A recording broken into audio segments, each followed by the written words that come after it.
महाराष्ट्र के रायगढ़ में महंगाई और ईंधन की कीमतों में बढ़ोतरी के खिलाफ कांग्रेस ने जोरदार प्रदर्शन किया। अलीबाग में हुए इस आंदोलन में बड़ी संख्या में कार्यकर्ता शामिल हुए।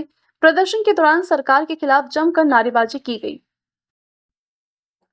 रायगढ़ जिले के अलीबाग में कांग्रेस कार्यकर्ताओं ने सरकार की नीतियों के खिलाफ विरोध प्रदर्शन किया। यह आंदोलन ईंधन और अन्य वस्तुओं की बढ़ती कीमतों के विरोध में किया गया है। प्रदर्शन का नेतृत्व कांग्रेस के नवनिर्वाचित जिलाध्यक्ष राजा भाऊ ठाकुर ने किया। कार्यकर्ताओं ने अनोखे तरीके से विरोध जताते हुए नारियल के पत्तों से बनी झाप पहनकर और बैलगाड़ी में बैठकर प्रदर्शन किया। इस दौरान महंगाई और बेरोजगारी के मुद्दों को लेकर सरकार के खिलाफ नारेबाजी भी की गई।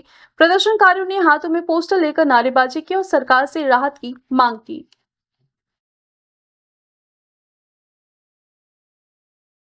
अलिबाग येथे आम्ही कलेक्टर ऑफिस समोर इंधन दरवाढ या विरोधात आंदोलन करत आहोत। आज इंधन दरवाढ म्हटली की फक्त पेट्रोलचे दरवाढ एवढंच नाही तर माझ्या भगिनीच्या संसारावर आलेली ही गदा आहे। आज त्यांची चिंता वाढत आहे की आज माझ्या लेकराला मी आज डबा बनवून देते, उद्या बनवून देणार आहे की नाही। आज तिच्या मुलाची चिंता वाढत आहे की मी आज रोजगार आहे, आज मी कामाला जातोय तर मला नोकरी मिळणार आहे की नाही।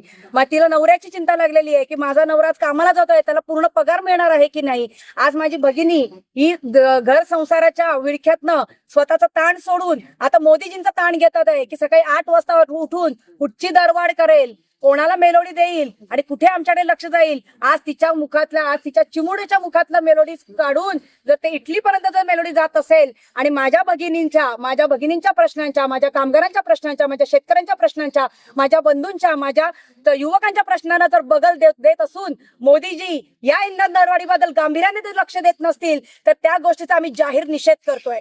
अशा गोष्टींचं जर समर्थन महाराष्ट्र सरकार करत असेल तर त्या ठिकाणी आवर्जून आम्ही सांगतो, आम्ही फडणवीस सरकारचा सुद्धा त्याहून जास्त निषेध करतोय। कारण का आज महाराष्ट्र हे औद्योगिकरणाचं क्षेत्र आहे। अशा ठिकाणी जर बाहेरून येणाऱ्या कामगाराला जर गॅस मिळत नसेल तर तो पोटा पाण्यासाठी काय करेल, तो पुन्हा एकदा जाईल। आज आपण पाहिलं या ठिकाणी माझे 2 बंधू राजा भाऊ आणि डॉक्टर मनीष यांनी सांगितलेलं आहे की आज आपलं युग हे प्रगत युगाकडे न जाता अश्मयुगाकडे जात आहे। आणि अशा वेळेला जर अशा पद्धतीची प्रगती जर मोदी सकाळी 8 वाजता मन की बात सांगत असेल तर मला त्या गोष्टीचा खेद वाटतो की माझ्या महिला भगिनींच्या, माझ्या कामगारांच्या, माझ्या युवकांच्या मनातली गोष्ट जर ते ऐकत नसतील तर मी आपल्या सर्वांच्या माध्यमातून आव्हान करते की सर्वांनी त्यांच्या मन की बातचा जाहीर निषेध केला पाहिजे। आपल्या माध्यमातून एवढंच सांगते की मोदी जागे व्हा जनता तुम्हाला सोडणार नाही। आणि फडणवीस सरकारला एवढंच सांगेन की महाराष्ट्रातली जनता ही सजग आहे आणि जागरूक आहे।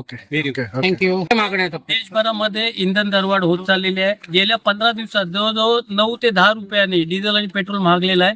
याचा सर्व फटका गोरगरीब जनतेवरती बसतोय आणि देशाचे जे राज्यकर्ते आहेत हे मौजमजेत आहेत आणि संपूर्ण देशवासियांना ते गुलामीसारखे आपण बघतोय। एकंदरीत त्यांना गुलामगिरीकडे देशवासियांना न्यायचं आहे। आणि आपण जर बॅनर बघितले असतील की यांच्यामुळे पुन्हा आपण जे जंगलातून आपण शहरांकडे आलो ते पुन्हा शहरांकडून जंगलाकडे जाण्याची आपल्यावरती वेळ आली। कारण इंधन मिळत नाहीये, गॅस सिलेंडरचा तुटवडा आहे, पेट्रोल पंपावरती गेल्यावरती पेट्रोल मिळत नाहीये, डिझेलसाठी गेल्यावरती डिझेलला भल्या रांगा आहेत, शेतकऱ्यांना डिझेल मिळत नाही, कोळी बांधवांना डिझेल मिळत नाही। आणि हे सर्व करत असताना हे सरकार मस्तपैकी मस्त होऊन ते आरामात सर्व त्यांचं चाललेलं आहे। आणि अशा या भाजप सरकारच्या विरोधात आम्ही पूर्ण आमचे नेते सन्माननीय राहुलजी गांधी खरगे साहेब, प्रियांका दीदी असतील आणि हर्षवर्धनजी सपकाळ साहेब असतील यांच्या मार्गदर्शनाने देशभरात हे सर्व जे इंधन दरवाढ आहे त्याच्या विरोधात त्याच पद्धतीने हे जे आपल्या मुलांच्या भवितव्याशी खेळतात, नीटच्या परीक्षा झाल्या त्याचे पेपर यांनी फोडले, जे धर्मेंद्र प्रधान म्हणून जे मंत्री आहेत यांचा राजीनामा जिथपर्यंत घेतला जाणार नाही तिथपर्यंत आंदोलन होतील। आम्ही काँग्रेसवाले 100% जनतेच्या सोबत आहोत आणि जनतेसोबत राहणार म्हणून हे आजचं हे आंदोलन केलेलं आहे। आज हा तुम्ही न्यू वीडियोस की अपडेट पाने के लिए सब्सक्राइब करें इंडियन न्यूज को और बेल आइकन को दबाएं।